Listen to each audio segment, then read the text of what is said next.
So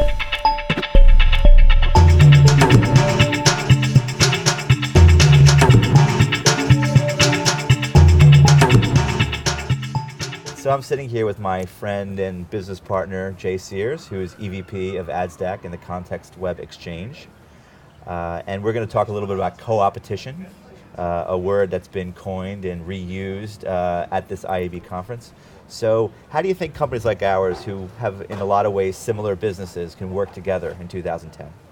Yeah, it's a great question. I think co-opetition it's kind of like frenemy of a couple years ago, right? It's kind of the new word, and I think we all work together because what you're seeing is openness and interconnectivity becoming kind of of paramount importance. So you're seeing, because of exchanges and platforms and networks and media fragmentation, that decisions are having to be made in real time.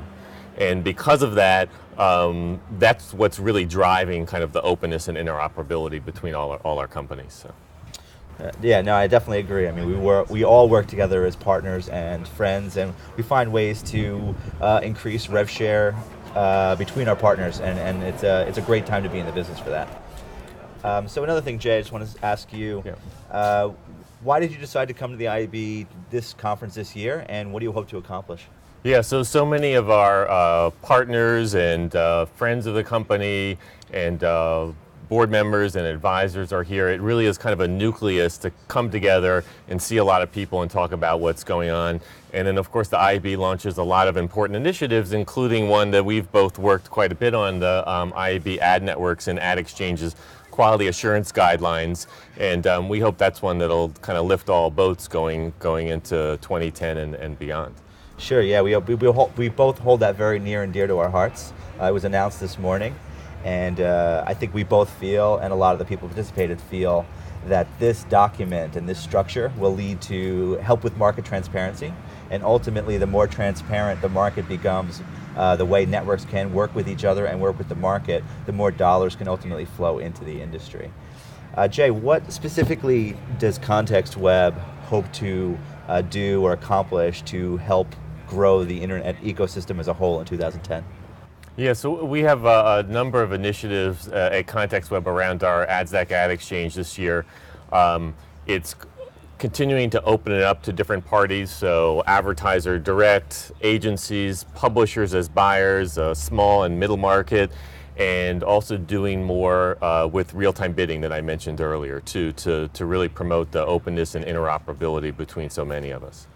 So we just came out of a show where Frank Cooper from Pepsi was speaking, right. And he was talking about decisions that brands are making, why or why not to spend more dollars online. What do you think, as far as innovations that are coming out in the industry right now, are going to help them with that decision?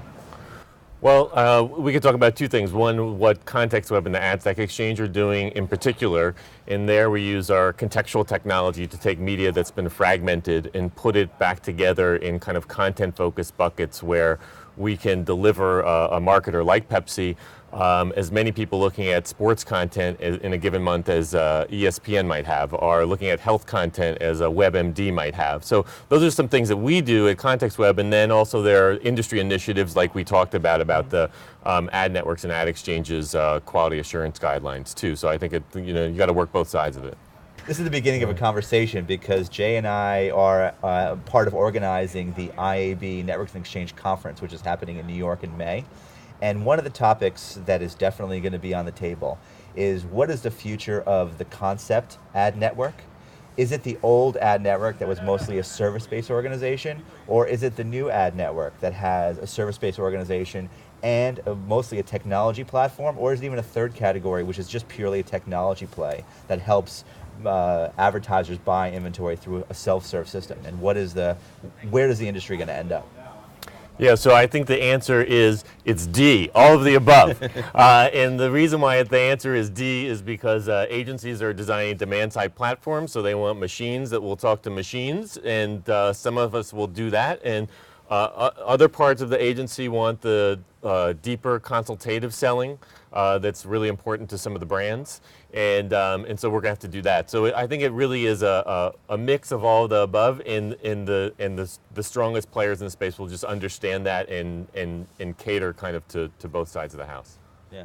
And so I'll answer the question a little bit as well by saying that it's all relatively new. There's a lot of marketing around the fact that advertisers want to have full control, meaning that they want to be able to push the levers and make these decisions completely on their own. Absolutely. But the reality is 80 to 90% of the budgets are still flowing through the traditional mechanisms, whether that's buying directly from a publisher or buying through a network.